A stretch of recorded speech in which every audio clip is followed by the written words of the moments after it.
Assalamualaikum dan selamat sejahtera kepada semua penonton pada hari ini. Jadi, perbincangan podcast kami pada hari ini berkaitan isu rasuah yang semakin berleluasa di dalam sektor awam di Malaysia.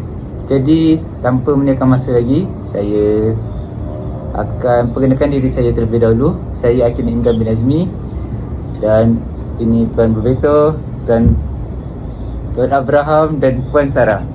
Jadi, seperti yang kita tahu, isu rasuah ini semakin tidak dipandang endah oleh rakyat Malaysia. Hal ini disebabkan kemungkinan mereka tidak merasakan hukuman yang dikenakan kepada mereka tidaklah berat bagi mereka. Jadi kita akan mulakan dengan pengenalan isu rasuah terlebih dahulu. Jadi bagi Puan Sarah, apakah pandangan anda tentang isu rasuah yang semakin berluasa di Malaysia ini? Ya, terima kasih Tuan Akil selaku moderator kita pada hari ini. Jadi saya akan terangkan sedikit tentang pengenalan mengenai isu rasuah berkaitan dengan etika dan peradaban yang berlaku di Malaysia. Pertama sekali kita kena tahu, menurut Zaidi et al. Pada tahun 2003, etika ni sebenarnya dia merangkumi kepada prinsip panduan yang mana kita akan menggunakan dalam kehidupan seharian kita, dan peradaban ni pula dia merangkumi pada nilai budaya, norma sosial, tentang susila yang mencerminkan diri kita. Jadi, bila kita cakap pasal isu ni, isu rasuah pada sektor awam di Malaysia, ia sepatutnya pada tahap yang tertinggi lah sebab ia mencerminkan pentadbiran negara kita. Namun, masalah pada masa kini adalah isu rasuah dalam sektor awam Malaysia yang kita boleh cakap dalam keadaan tinggi dan bahaya lah. So, jadinya kerajaan sebenarnya dia pernah buat satu inisiatif yang mana kita panggil iaitu Pelan Anti Rasuah Nasional, iaitu NASP, daripada tahun 2019 hingga tahun 2023. Tapi semasa NASP ni dilakukan, kita boleh lihat di mana dari tahun ke tahun dia masih lagi meningkat. Jadi kita boleh lihat sebenarnya isu pasal kes rasuah ni adalah dia bukan berkaitan dengan perundangan sahaja. Sebabnya walaupun kita dah perketatkan perundangan, ia masih lagi berluasa. Jadinya di sini sebenarnya kita boleh tengok ia adalah berkaitan dengan etika dan peradaban diri seseorang tu sendiri. Kerana apa? Kerana etika dan peradaban ni dia mencerminkan diri seseorang itu. Jadi di sinilah kita dapat tahu sebenarnya etika dan peradaban ini perlu diterapkan dalam diri seseorang dari sejak kecil lagi. Jadinya isu ni sebenarnya kita tak boleh pandang ringan sebabnya dia mencerminkan sektor awam di negara kita, dan ia mencerminkan dan melambangkan negara kita, nama baik negara kita di negara luar. Dan kalau kita mengambil ringan isu ni, masyarakat tu akan hilanglah kepercayaan kepada pentadbiran negara kita. Jadi isu ni perlu dikaji kenapa punca dia, masalah mengatasi dia, semua tu kita kena tengok. Itu saja dari saya. Okey, terima kasih daripada Puan Sarah. Saya sangat setuju di mana beliau mengatakan walaupun telah dilakukan inisiatif oleh pihak kerajaan dan sistem perlindungan yang telah sedia ada, isu rasuah ini tetap kian aktif di dalam Malaysia. Jadi saya ingin menanyakan kepada Tuan Abraham, apakah punca sebenarnya isu rasuah ini terjadi? Okey, terima kasih kepada saudara moderator kita pada hari ini. Okey, rasuah ini terjadi atas beberapa faktor seperti bersikap manusia yang bersikap tamak dan wujudnya peluang dalam sesebuah tempat ataupun organisasi tersebut. Seperti yang kita tahu, setiap manusia atau setiap individu memerlukan keperluan asas seperti tempat tinggal, pakaian, makanan dan sebagainya untuk melangsungkan kehidupan mereka.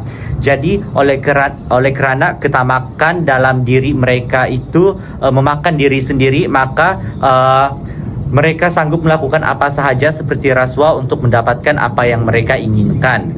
Seterusnya adalah kurang didikan agama ataupun kurang sifat dan nilai moral dalam diri mereka sendiri.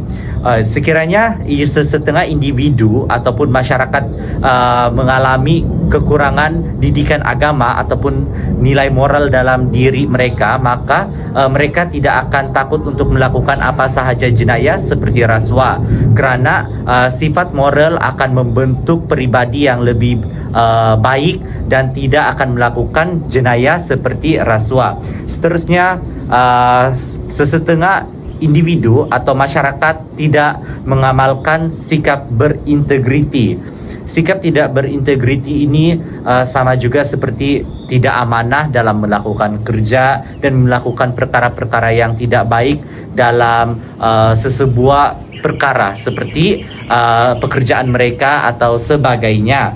Dan sikap tidak berintegriti ini juga menyumbang kepada sikap manusia yang tidak mengambil peduli tentang apa yang mereka usahakan, sama ada buruk atau baik, dan juga dalam tempoh masa lama ataupun sekejap. Rasuah ini tidak akan terjadi dalam sebuah masa yang singkat ataupun lama, tapi boleh berlaku pada bila-bila masa saja.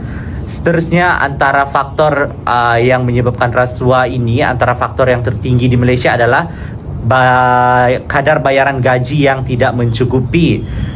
Sebab semua masyarakat yang sudah mempunyai kerja perlu melaksanakan tanggungjawab mereka untuk membiayai anak-anak ataupun isteri, dan juga membiayai diri sendiri ataupun ibu bapa, adik-beradik.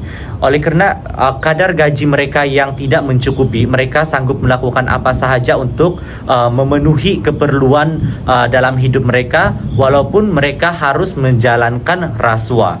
Dan akhir sekali adalah daripada tekanan daripada kerja dan tekanan keuangan. Tekanan kerja akan menyebabkan mereka rasa tidak senang dan akan menyebabkan mereka rasa tidak cukup untuk sesuatu perkara. Sebagai contoh, mereka ditekan dalam sesebuah syarikat, tetapi kadar gaji yang dibayar tidak memadai daripada usaha mereka. Jadi itu akan menyebabkan daripada tekanan keuangan dan tekanan kerja dalam sebuah sektor kerajaan, sebuah sektor dalam pekerjaan. Sekian, terima kasih. Itu saja daripada saya. Saya kembali kepada saudara moderator. Okey, terima kasih kepada Tuan Abraham atas penjelasannya. Jadi daripada penjelasan Tuan Abraham, kita dapat tahu punca sebenar berlakunya isu rasuah ni adalah daripada daripada individu tersendiri. Jadi daripada apa pandangan Tuan Berbeto, apakah langkah bagi mengatasi punca isu rasuah ini? Terima kasih moderator. Ya, jadi terdapat banyak langkah yang boleh diambil.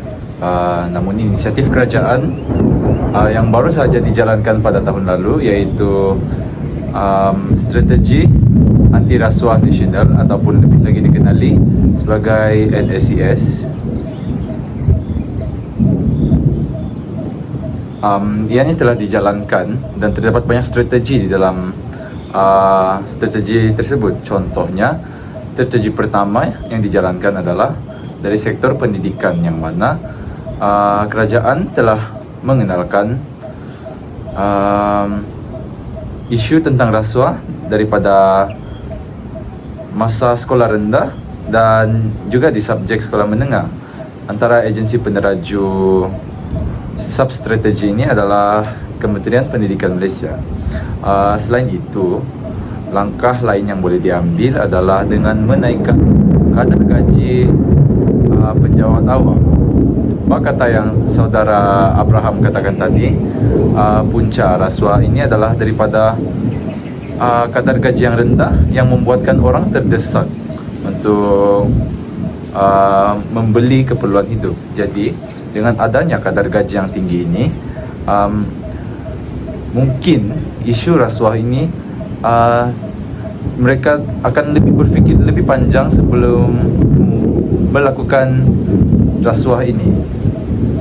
Jadi dengan itu, dengan kadar gaji yang lebih tinggi, kita dapat mencantas isu ini daripada akarnya. Akhir sekali, langkah yang boleh diambil adalah dengan mengenakan denda yang lebih berat kepada penerima dan pemberi rasuah. Sebagai contoh, denda yang dikenakan pada saat ini hanyalah sebanyak RM10.000. Jadi mungkin kerajaan boleh mengambil langkah yang lebih drastik dengan menaikkan denda tersebut kepada RM50. Kerana seperti negara jiran kita, iaitu Singapura, denda yang dikenakan kepada pelaku rasuah adalah sebanyak $100,000 Singapura. Dan langkah ini telah terbukti berkesan kerana negara Singapura telah pun dinobatkan sebagai tempat ketiga dalam negara yang paling kurang rasuah pada tahun lalu. Dan dengan denda yang lebih berat, mereka akan mereka akan lebih takut untuk melakukan jenayah ini, dan jika tertangkap mereka akan lebih insaf.